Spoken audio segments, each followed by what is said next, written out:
Ito yung Lunes ko dati eh. Haba.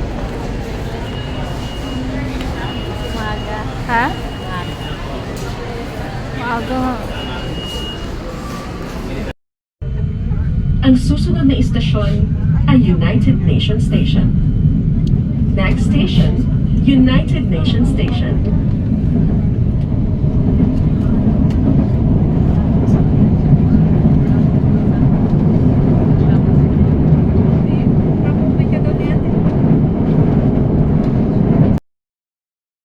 Bukas mo daw. Ha? Hello YouTube viewers! So for today's video, i-share ko sa inyo yung experience ko sa medical ko sa St. Luke's. First is, nag-online appointment kami ng fiancé ko sa St. Luke's Medical Center Extension Clinic. Yung address niya is 1177 George Bucobo Street, Ermita, Manila, 1000. At para ma-search nyo yun, itong link na https //slex.ph or maglalagay ako ng link mamaya. So nag-fill up lang ng basic info, tapos yun, nag-book ng appointment yung fiancé ko kasi siya yung gumawa. Ang gusto niya sana is magbayad ng online sa lugar niya, pero hindi siya naging successful, kaya pinili na lang namin yung doon sa extension clinic magbabayad day 1 ng aking medical. So yung medical ko is August 4, time is 1:30 p.m. at una kong ginawa is bumiyahe ako ng bus mula dito sa Cavite hanggang doon sa PTEX. Tas PTEX, ang pupuntahan ko na train station is United Nations Station. So pagdating doon, hindi namin alam yung lugar kaya nagkalituhan kami kung saan pupunta kasi kukunin ko pa ang pera sa Western Union. So nagtanong ako sa police na nakita namin pagbaba sa station. Sabi ko, nasaan po yung St. Luke's Extension Clinic? Hindi niya masyadong familiar, pero nung sinabi ko yung Bucobo Street, Ermita, Manila, nalaman niya kung saan yung banda, which is nasa kanan. So tatawid ka pa papunta doon kasi nasa kaliwa yung babaan ng tren. Sa isip namin, try naming maglakad, so tumawid kami, tapos naglakad kami papunta doon. Tapos doon sa street na hindi ko maalala kung ano yung street na yon, pero tatawid ka pa ng 2 beses bago mo makita yung Bucobo Street. Tapos papunta sa left side, straight mo lang yon. May mga videos ako, papakita ko. Tapos, dun sa side na may mga, yung mga nagtitinda ng mga pagkain, tsaka merienda, tapat nun is yun na yung St. Luke's. Ang problema ko is hindi ko kinuha agad yung pinadala ng fiancé ko, kaya nagpunta muna ako sa pinakamalapit na Western Union. So, nagtanong ulit ako sa guard. Kaso, parang hindi niya alam kung nasan yung Western Union, pero sinabi niya, baka pwede sa Robinson. So, pumunta kami sa Robinson, nilakad namin doon.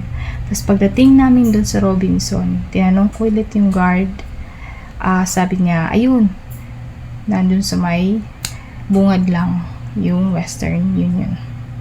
So, nagantay ako ng halos 1 oras din yun, kasi ang tagal nung sinundan namin mga Indiano na withdraw ng pera kasi gusto nilang withdraw malaking amount, pero ang nirelease sa kanila siguro mga nasa 200,000 plus lang. So after kung mag-antay doon Nung nakuha ko na yung pera, kasi ang bayad sa St. Luke's is 28,650 sa mga 15 years old above.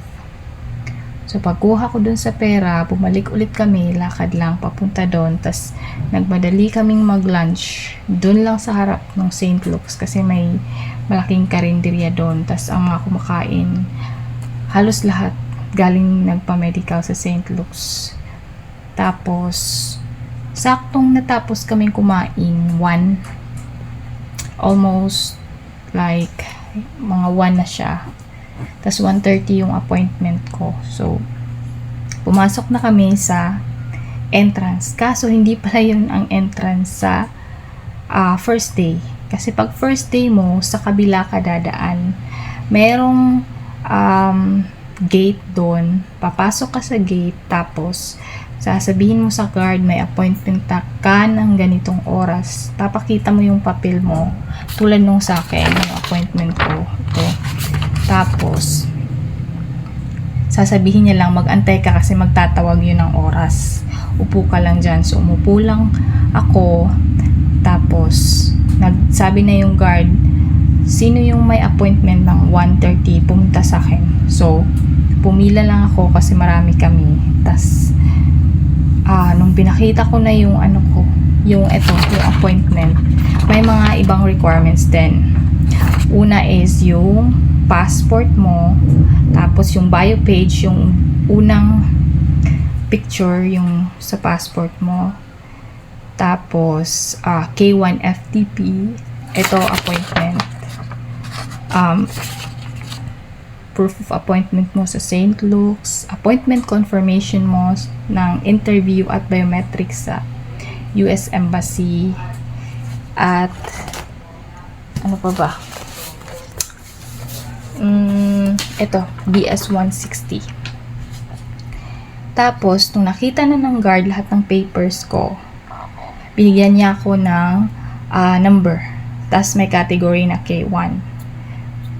Tapos, after nun, tinatakan niya yung left hand ko ng ganito. Hindi ko alam kung nakikita ba sa... Ito. Letter A siya na tatak is blue. Tapos, after nun, pinapasok na kami sa loob ng St. Luke's first floor. Tapos, pinaantay lang kami kasi sunod-sunod yung mga tao. Papapasukin ka sa photo booth. Pagpasok mo dun, tatanungin ka lang ng basic info mo, anong pangalan, birth date, edad, tapos yung type of visa na in-applyan mo. After nun, pauupuin ka na sa loob ng photo booth, and then yung angle din kung saan yung banda yung dapat talaga pag picture, yun, perfect pagkuha. Tapos yung mga gamit mo, meron silang tray, dun mo lang ilagay. Tapos pag okay na, pwede ka nang lumabas. After mong lumabas, uupo ka lang dun sa reception area. Aantayin mo yung numero mo kasi yung number ko is K1 tapos number 10. So magtatawag yun doon mga staff sa reception ng example, K1 number 10, proceed to cubicle H. So papasok ka sa cubicle H, upo ka doon, tas may mag-i-interview sa'yo. I think 3 silang nakaharap mong mga mga staff. Tapos, bibigay mo yung papel mo, lahat ng pinakita mo sa guard. Check nila yun. Tinanong nila yung basic info, pareho sa photo booth, name, age, birth date, tapos visa na applyan. Tapos, yung fiancé mo naman, yung name, age, birth date,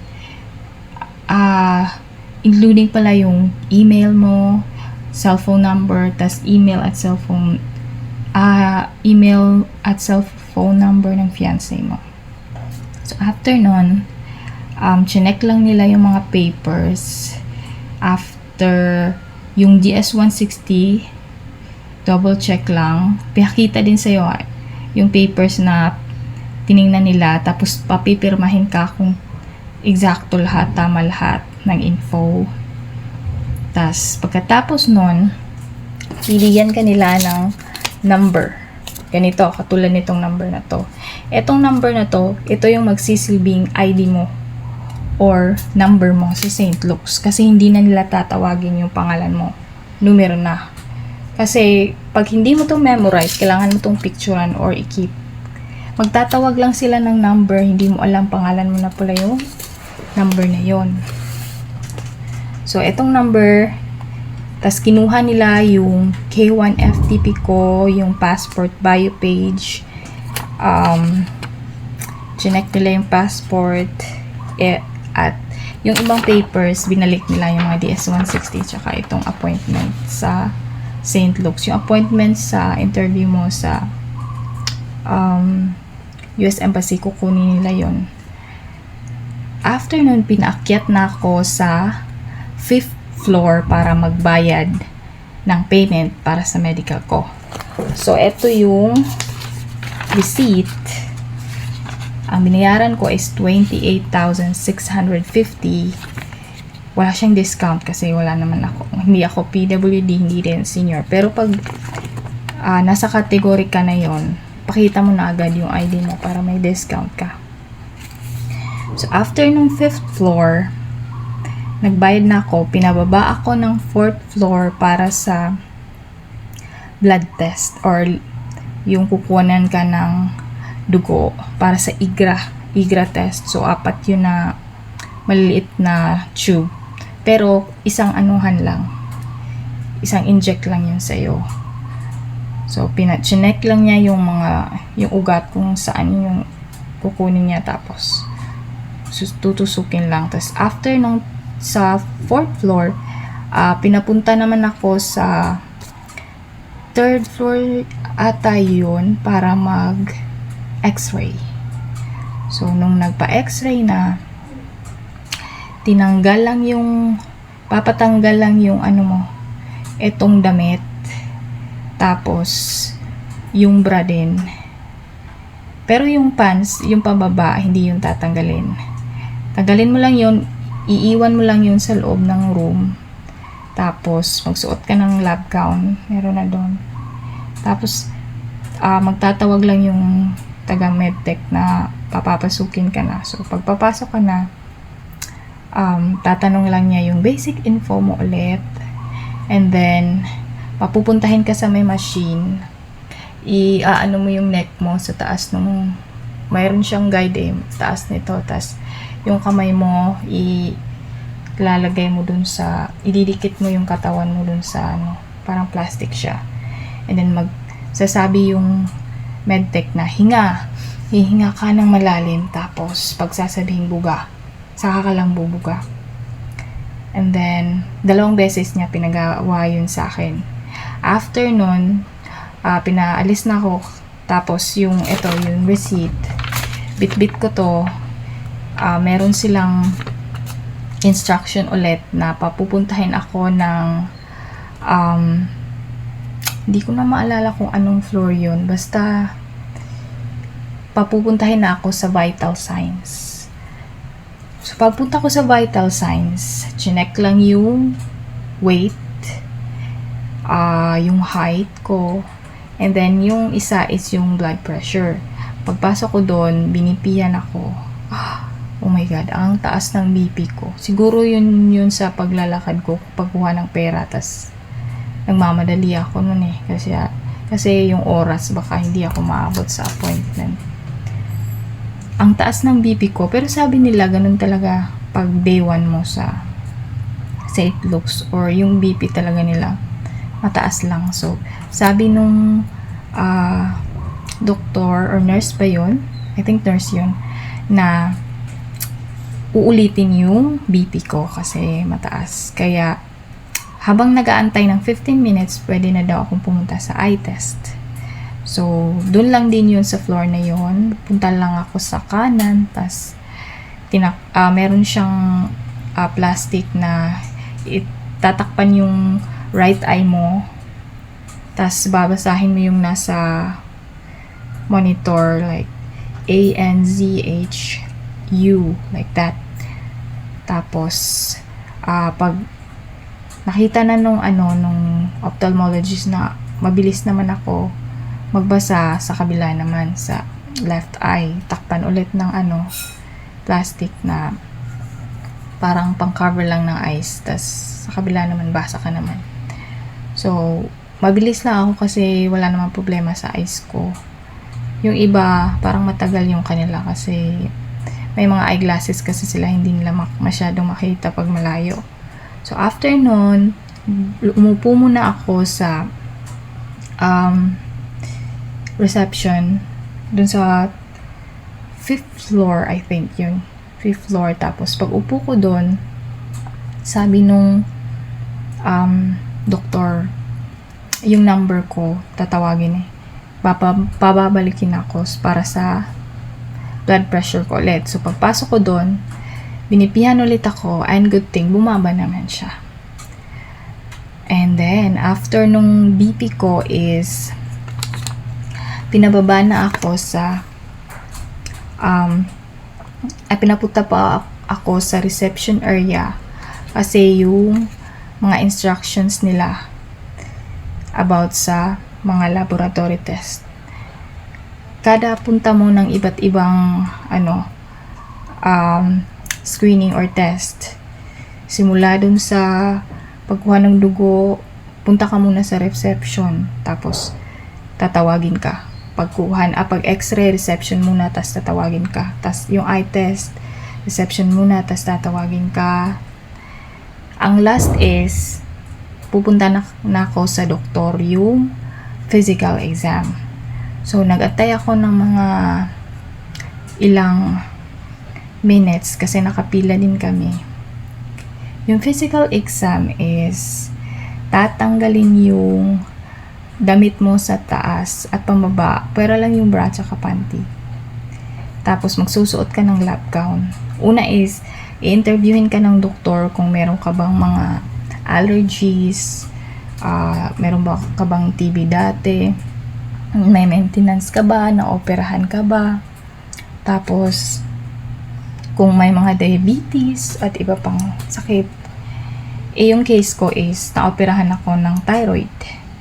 May surgery ako nung 2023. So good thing nagdala ako ng record ko galing sa doktor ko sa probinsya. Pinakita ko lang yung papel, tapos sabi niya after ng pag-check niya sa aking physical exam, bababa lang ako doon sa reception, tapos ipapascan yung record ko sa surgery. Tapos yung doktor is chinek lang niya yung pinataas niya yung kamay ko yung dalawang kamay, tas nakita niya kasi yung sa kamay ko merong scar. Sabi niya, ano yung scar na yan? Sabi ko is yung maliit pa ako, yung 3 years old ako, habang naglalaro, nagkasugat, tas nagka-scar. And then chinek niya syempre yung neck kasi may opera ako dati, tas pinalunok niya lang ako. Tas after nun, chinek niya yung dito sa tiyan, pinisil-pisil niya, tas nagulat ako. Inopen niya yung underwear ko. Parang tinignan niya din kung malaki ba yung tiyan ko o hindi. And then after nun, sabi niya okay na yung physical exam or test mo, bababa ka na lang doon sa I think, hindi ko na maalala yung mga floor na yun So pinababa lang ako sa reception, tapos I think 5th floor yun. Tapos baba sa 4th floor, pinascan yung surgery paper ko. Tapos sabi nung sa reception, okay na to ma'am, bukas balik ka para sa result mo ng 2 p.m. So malis na ako. Tapos yun na yung first day ko ng first day ng medical. Yung second day is yung immunization. So kasi mahaba na din yung minutes. So yun lang yung masashare ko, and thank you for watching.